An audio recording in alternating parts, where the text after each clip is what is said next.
it really needs to be studied how Westerners have been tricked into thinking that any of these developers from the Western world are in any way relevant. Whether it's Larian or that John Romero or the Ultima guy, all of them are just complete and total frauds that maybe made one somewhat moderately successful game in the 90s that has been worshipped as this big deal among PC gamers when it was easily outstripped in relevancy by its Japanese equivalents. And it's like that for basically every genre in existence. None of these developers in the Western world have been able to retain their relevancy the way that people like Shigeru Miyamoto or a Noma or a Kamiya have. These guys are complete and total frauds. Most notably because of how so many of them don't produce new content and instead relegate themselves to some commentary YouTube channel where they critique other people's games. David Jaffe is probably the most obvious example, and I think even like Westerners have had it with David Jaffe as of late. But it really needs to be understood that there is one particular genre in the Western gaming space that for some reason is put on a pedestal and worshipped, even though that it is in no way relevant and has not contributed anything meaningful to gaming ever. And that is, of course, the cRPG.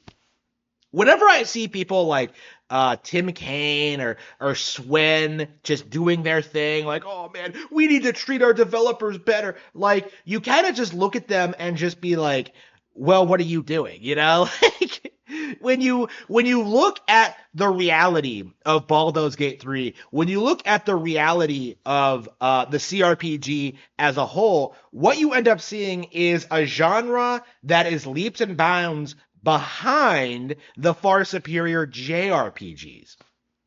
JRPGs innovate more, they have better variety, they have better visuals, better gameplay mechanics, better graphics and story. Like, JRPGs have stomped cRPGs really since Dragon Quest invented the concept in 1986. However, the cope among the Western world has always been that Ultima and Wizardry came first, and therefore Dragon Quest was inspired by them. And so, by extension, the entire Japanese gaming industry is just an imitation of the Western one. The Western gaming world that collapsed in 1984 after Atari had the brilliant idea of producing more copies of E.T. than there were consoles that could be sold. Like, really? Really?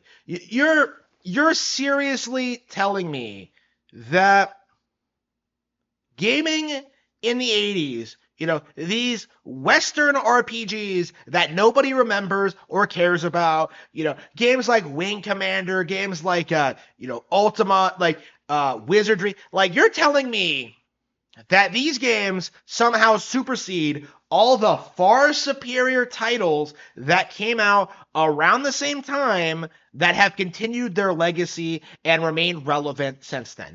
Final Fantasy VI is a really good example, right? 1994, huge hit on Super Nintendo. Everyone loves it, all-time classic. It wasn't just a favorite among people who played the game back when it first came out. I first played the game in 2006. I played it again in 2024. It is an iconic video game for a lot of reasons, because it's innovative, because it has all these cool aspects to it. It's fun to play. The characters are fun and engaging, and it's a completely unique experience that has never really been matched. When I compare it to like the Western RPG, which inevitably just boils down to like, oh, it's just D&D, but a video game, like, you just can't help but roll your eyes at it. When Baldur's Gate 3 came out and people were banging on about like, oh, your choices actually matter in this one, like, you really have to like take into consideration what that actually means in this one. Meaning that every other cRPG ever made didn't actually have varied paths or gameplay mechanics or quality writing, no matter what you do. Like, right? Baldur's Gate 3 is the same, okay? In spite of all the posturing from the fanboys, in spite of like all the awards, Baldur's Gate 3 doesn't really have anything the branching path system that it was touted as having. It just isn't that dynamic because making something like that is too expensive and impossible. The way Larian does it is that they front load all of like all the weird consequences for your choices in like the first third of the game, and then slowly starts getting more railroaded later on, after the vast majority of like your 12 million player base start dropping off. Like Larian Larian essentially tricks people into thinking their games are more dynamic and complex than they actually are, right? And the entire genre is like this, right? The cRPG is built on this lie that these are the biggest, most complex, most narratively driven games in existence, right? The choices that you, the player, make actually matter, but it never actually does. And this is the issue with the cRPG. This is the issue with like the Western RPG as a whole, is that they aren't very good video games. And yet people will religiously defend them because they believe the lie. It took 3 games for people to like finally wrap their heads around the fact that like, wait a minute, my choices aren't actually amounting to anything in Mass Effect. 3 whole games right up until the very end. It wasn't until people saw those red, blue, and green lights that they realized that, like, oh, wait a minute, nothing I did actually mattered. And so the Mass Effect IP never recovered from that.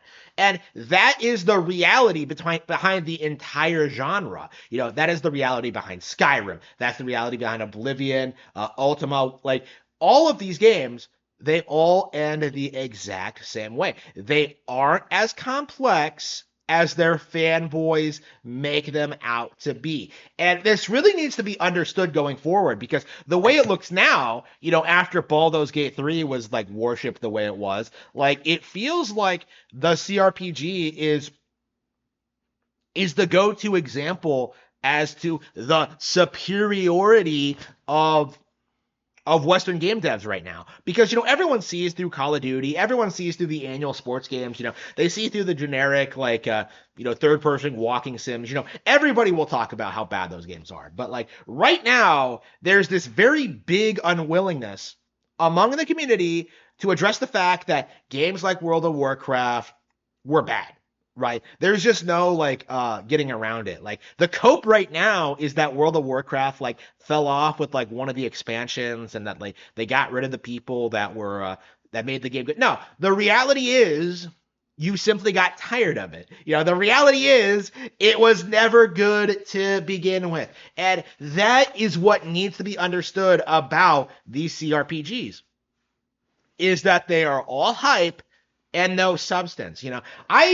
Whenever I talk about this, I always inevitably go back to one of the biggest frauds in the gaming space, the Spoonie one, right? Noah Antweiler, that guy with the glasses alumni, one of the biggest frauds in gaming. One of his big claims to fame, the reason people thought he was a hardcore gamer was that, like, oh, man, I love old cRPGs. I love Ultima. And then, like, you actually learn more about the games, and you realize that his much lauded critical analysis of the Ultima games is him reacting to other people's footage, right? He didn't actually play through all of these games again for his coverage in his video series, most notably with like Ultima Underworld 2, where like he didn't get out of the first area or something and tried to blame the game, and it was just him being incompetent. Like,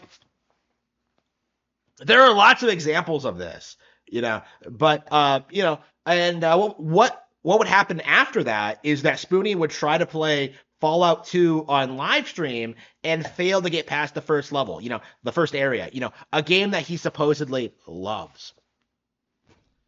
Like, and I think this is like the reality when it comes to like a lot of Western game fans in general. A lot of people who say they love cRPGs because they're so complex, right? They're just posers who are saying this for nerd credibility and not out of like any genuine love or respect for the franchise, because this is the critical difference between fans of Japanese games versus Western ones, is that we actually like our products. We actually play our products. We actually know quite a lot about our products. And the difference is becoming more and more pronounced every day.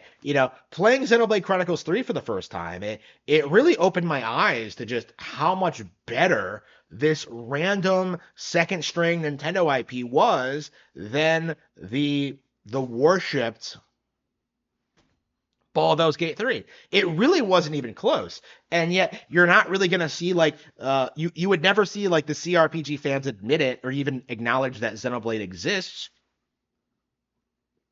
If anything, like they would go do the opposite. Pretend that Xenoblade isn't relevant, that it wasn't competitive, that Nintendo couldn't compete. But the reality of the situation is, like, it's Baldur's Gate 3 that can't compete with Nintendo. Mario Wonder by itself outsold Baldur's Gate 3. Like, that is insane if you really think about it. But you're never going to see people point that out. You're never going to see people like point out the fact that you're never going to get a Baldur's Gate 4. You're never going to see people acknowledge the fact that like, the cRPG is a declining genre, like that all of these classic games haven't stood the test of time the way that the JRPG has. No, you're going to see people like obsessively keep up this farce, desperately trying to prop up these irrelevant nobodies, like Sven and like Tim Kaine. Like you're gonna see people continue worshiping these nobodies while refusing to admit what is evident for all to see, that the Nintendo JRPG is superior.